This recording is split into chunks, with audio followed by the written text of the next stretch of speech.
오늘은 2022년 11월 16일 수요일이고요. 리노공업 주가 전망, 코스피 단기 랠리는 언제까지? 라는 제목으로 오늘 국내 시장 방송을 시작하겠습니다. 네, 오늘 코스피는 마이너스 0.12% 하락한 2477포인트, 코스닥은 0.25% 하락한 744포인트. 네, 시장 모두 약보합 마감하면서 오늘 장을 마감했는데요. 지난밤에 미 증시는 생산자 물가지수 PPI가 발표가 되었죠. 8.0%로 발표가 됐는데 전월 대비 0.2% 상승치를 기록했습니다. 이 수치가 컨센서를 하회하면서 이제 시장은 좀 긍정적인 영향을 줬고요. 국제금리 하락 등으로 인해서 여러 가지 이슈들이 이제 복합적으로 작용하면서 미국 증시 3대 증시가 모두 상승 마감하였습니다. 특히 TSMC가 지난밤에 10%대 상승을 기록했는데요. 버크셔 해서웨이라고 아시죠? 투자의 기재라고 불리는 버크셔 해서웨이가 TSMC에 대해서 40억 달러 신규 매수를 했다는 보도가 나오면서 TSMC가 급등을 했는데요. 그래서 과연 뭐 반도체 업황에 대한 인식 대전환을 보여주는 걸까? 버크셔 해서웨이가 TSMC를 정말 좋게 보느냐? 아니면 TSMC가 그동안 워낙 또 많이 떨어졌기 때문에 낙폭 과대에 따른 저점 매수일까? 라는 여러 가지 뭐 의견들이 나뉘고 있는데 저는 두 개 다라고 좀 보여지고 있습니다. 두 다라고 보여지고 있고 특히나 TSMC 같은 경우에는 파운드리 같은 경우에는 세계 1위에도 불구하고 주가는 그동안에 좀 못 갔던 부분들이 있기 때문에 저는 낙폭 과대에 따른 저점 매수 쪽에 조금 더 무게가 좀 실리지 않나 라는 생각이 들고요. 물론 반도체 업황 여러 가지 부정적인 인식들이 있지만 TSMC의 파운드리 같은 경우에는 재고 부담도 없고 거기서 해달라는 대로 그냥 찍어내기만 하면 되는 거기 때문에 반도체 업황의 전방적인 이제 전방 산업에 대한 부정적인 인식이 있지만은 그래도 TSMC가 이렇게 나쁘다라고 말할 수 없고요. 그래서 하지만 조금 이제 낙폭 과대에 따른 저점 매수다라는 의견들이 좀 지배적인 것 같아요. 그리고 요즘에 그 미국 연준 인사들의 주요 인물들의 엇갈린 발언들이 좀 눈길을 끌고 있죠. 연준 이사 그 크리스토퍼 윌러라는 분은 목표치가 꺼질 때까지, 그러니까 인플레이션을 완전히 본인들이 희망하는 수치까지 잡을 때까지 고금리 기조를 유지하겠다. 아직까지 금리 인상이 완료되는 시점은 멀다라는 입장을 좀 밝혔고요. 반면에 연준의 부의장인 브레이너드라는 분이 있어요. 이분은 조만간 금리 인상 속도를 늦추는 것이 적절하다. 지금 너무 급격하게 금리를 올렸기 때문에 시장에서 지금 기대하는 금리 인상 속도 조절론에 좀 무게를 좀 두고 있는 발언을 또 했습니다. 그래서 아직까지는 연준의 확실한 스탠스는 잘 모르겠지만은 시장에서는 조금 더 속도 조절을 하는 것을 기대를 하고 있죠. 모두가.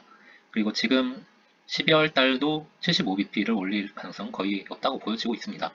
50bp를 해야 되겠죠. 지금 물가 상승 압력이 좀 강하게 있기 때문에 지금 어느 정도 좀 잡히고 있다라는 의견들이 좀 지배적이기 때문에 12월 달에는 50bp 인상으로 마무리되지 않을까라는 생각을 좀 해봅니다.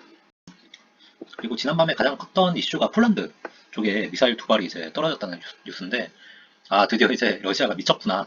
드디어 이제 나토 회원국인 폴란드를 침공함으로써 얘들이 유럽이랑 서방 국가와 전면전을 치르려고 작정을 했구나. 라는 그런 미친 뉴스가 좀 나왔었는데 알고 봤더니 우크라이나 방공망에서 발사된 요격 미사일 가능성이 높다. 그리고 바이든 대통령도 미사일 궤적을 좀 분석을 해보니까 폴란드에 떨어진 미사일이 러시아에서 발사된 게 아니라 폴란드 자체적으로 이제 요격 미사일을 발사했는데 이게 잘못 떨어진 거다라는 입장을 좀 밝히긴 했습니다. 내막은 자세히 모르겠죠. 크게 번지지 않기를 좀 바라고 있고요. 그 다음에 지금 G20 회의에서 바이든이랑 시진핑이 막 하기애애하죠. 시진핑도 이제 본인이 3연임 확정 짓고 바이든도 민주당이 선거에서 크게 밀리지 않고 모두의 예상대로 공화당의 레드웨이브가 나오지 않고 오히려 상원에서 선전하는 모습까지 보여줌으로써 바이든도 어떻게 보면 결과적으로 이겼다라는 평가가 나오고 있는데 기분 좋은 둘이가 만나가지고 이렇게 어느 정도 너무 선 넘지 말자. 지금 나도 너희도 대만 그냥 침공하지 마.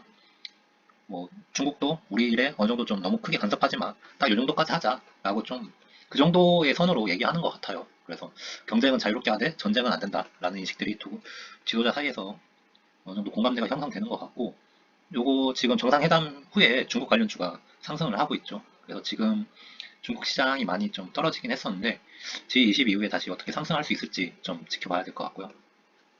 그리고 국내 증시는 앞서 얘기했던 대로 코스피가 이제 개인과 외국인이 각각 1750억 원, 411억 원 순매수했지만은 기간이 2098억 원 순매도하면서 코스피는 약보합 마감했고요.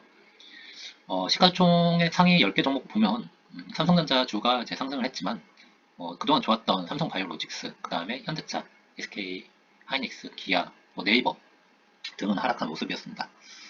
코스닥은 반대로 외국인의 그 순매도가 좀 컸죠. 1548억 원 외국인이 순매도하면서 코스닥도 마찬가지로 약보합 마감했고요.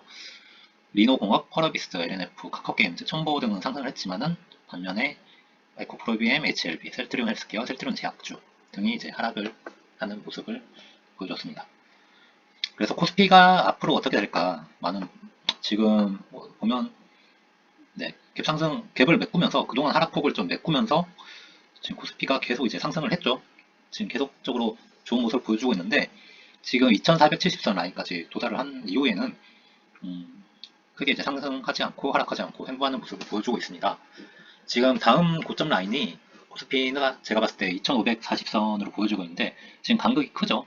지금 2400선에서 2470선까지 올라온 것도 어떻게 보면 어떤 재료에 의해서 모멘텀이 있기 때문에 이제 한 단계 점프해서 이제 이렇게 상승을 했는데 2470에서 2540선까지 올라가는 재료가 지금 있나, 남아있는 게 있나 라고 보면 크게 보이진 않고 지금 2540선까지는 지금 단기적으로 봤을 땐 좀 무리다 라고 보여지고 있습니다. 지금 매크로적이나 아니면 뭐 여러가지 국내 외적인 이슈들을 좀 종합해서 봤을 때 2540선까지는 좀 무리일 것 같다라는 의견들이 좀 있는 것 같더라고요. 그리고 지금 스토캐스틱이나 여러가지 뭐 보조 지표들을 좀 살펴봤을 때도 상승 에너지는 좀 고갈되어 있다. 가열권에 접어들었다 라고 좀 보여지고 있고요. 그래서 저의 시각은 이거는 그냥 저의 개인적인 시각일 뿐이니까 그냥 참고만 하시면 될 것 같고요. 지수를 봤을 때 2410, 2350 요 라인까지도 어느 정도 좀 조정이 오지 않을까라고 조심스럽게 좀 전망을 해봅니다. 물론 저는 그 밑에 라인 2280, 2236 요 라인까지는 떨어질 것 같진 않아요. 그리고 전저점 라인까지도 가지는 않을 것 같고 이렇게 떨어뜨릴 만한 또 재료나 여러 가지 이슈들이 또 없어요. 없기 때문에 지금 12월 뭐 초, 중순, 12월 FOMC 그 전까지는 행보를 지속하다가 이렇게 단계적으로 좀 하락하지 않을까라고 조심스럽게 예상을 해봅니다. 그리고 단계적 하락 후에 역회된 숄더를 기대해 봐야 되겠죠. 상승해야죠. 네.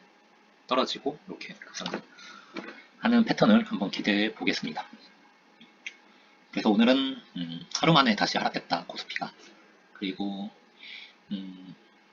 지금 달러가 상승하고 코스닥 같은 경우에는 러시아 우크라이나 리스크에 약반 마감했다 등의 뉴스 등으로 마무리할 수 있을 것 같습니다. 네, 넘어가겠습니다.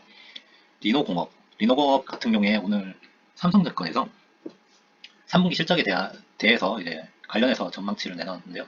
한번 살펴보면 리노공업에 대해서 3분기 실적이 시장 예상치를 상회했다. 모두가 예상했죠. 꾸준한 실적 성장을 기대하고 있고 이에 투자 의견은 매수를 유지한다. 목표 주가는 21만원. 21만원 보이지도 않네요. 굉장히 높죠. 21만원을 제시했다.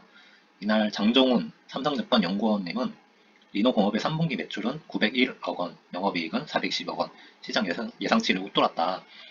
전년 동기 대비해서 매출이 17%, 영업이익은 31% 증가했다. 부문별로는 핀 매출은 3% 성장한 데 그쳤으나 소켓 매출이 25% 늘며 성장을 견인했다. 5G 전환과 관련한 주요 고객사의 매출 기여가 여전한 상황으로서 계절적으로 모바일 고객 사양 출하가 늘었기 때문이다. 영업이익률은 46.6%, 창사 이래 분기 최고 이익률. 그리고 이는 5G 관련 제품이 250 마이크론 피치의 고부가 제품으로 믹스 개선과 환율 상승에 따른 효과가 합쳐진 덕분이라는 설명이다. 그래서 결론적으로 얘기하면 전방 수요 시장이 불안하다. 반도체 시장이 전반적으로 좀 안 좋죠. 그럼에도 불구하지만 고객사 시장 지배력 확대에 따른 고객사 시장 지배력 확대에 따른 효과가 지속되고 있고 여전히 리노공업 핀소켓의 높은 신뢰성을 바탕으로 꾸준한 실적 성장이 기대된다고 봤다. 라고 전망치를 내놨죠. 그동안 저희가 계속 이제 리노공업에 대해서 면밀하게 좀 보고 있었는데 리노공업의 이제 메인 그 캐시카우는 그 소켓이죠. 테스트 소켓인데 이 소켓에 대한 높은 기술력이 전 세계적으로 좀 인정을 받고 있고 이 테스트 소켓을 요구하는 그러니까 수요가 굉장히 좀 늘어나고 있다라는 여러 가지 리포터나 이런 뉴스나 이런 것들을 좀 보면서 좀 학습이 됐기 때문에 리노업이 지금 장기적으로 우상승한다 라는 거에는 이견이 없을 거라고 봅니다. 정말 오랫동안 갖고 가면 좋을 종목이고요.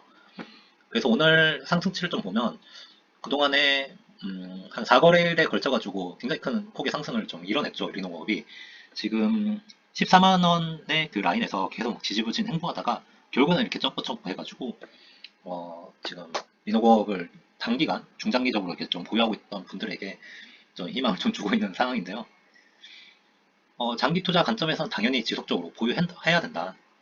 근데 만약에 트레이딩 포지션인 분들도 있잖아요. 저같이 이제 매일매일 트레이딩을 하는 분들이라면 제가 봤을 때는 역시나 1차 목표가는 16만원 라인으로 좀 방망이를 좀 짧게 가져가야 되지 않을까 라는 생각이 들고요. 물론 이게 지금 요 시점이 변곡점의 시작이죠. 이렇게 올랐다가 16만원 라인까지 저항받고 다시 뭐 떨어질 수 있죠. 근데 여기서 이제 떨어진다고 해서 이제 다 털어버릴 게 아니라 오히려 이렇게 눌림 매수가 들어가도 좋을 시기다. 지금 이렇게 변곡점이 막 이렇게 형성되고 있는 시기이기 때문에 지금 한번 눌림 매수 자리를 한번 찾아보자. 그거 저 같은 경우에는 이제 13만 5천 라인쯤을 보고 있는데 요 라인을 보고 있는데 더 떨어지면 좋겠지만은 뭐 쉽게 떨어지진 않을 것 같고요. 그래서 요 구간 안에 들어온다면 눌림 매수를 다시 좀 들어가 보면 좋을 것 같다는 생각이 좀 듭니다. 그리고 저는 이제 1차 목표가 14만 5천 원은 저 같은 경우는 1차 목표가가 14만 5천 원이었는데 이게 단기적으로 좀 크게 급상승했죠. 그래서 제가 15만 원 라인에서 조금 안 되는 라인에서 매도를 했었는데 얘기 드렸듯이 눌림 매수 자리에서 다시 재공략할 생각이고요. 중장기적인 상승 병목증에 들어섰다. 지금 거래량도 좀 실리고 있고요. 그 다음에 스토캐스틱도 살펴보면 이제 지금 상승의 에너지가 계속 유지될 수 있는 흐름이 좀 보이고 있습니다.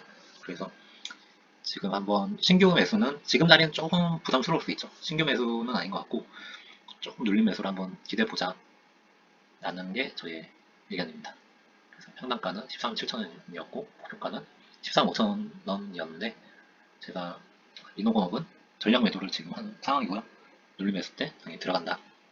네, 이렇게 보시면 될 것 같습니다. 네, 오늘 방송은 여기까지 하겠고요. 지금까지 시청해주셔서 감사합니다.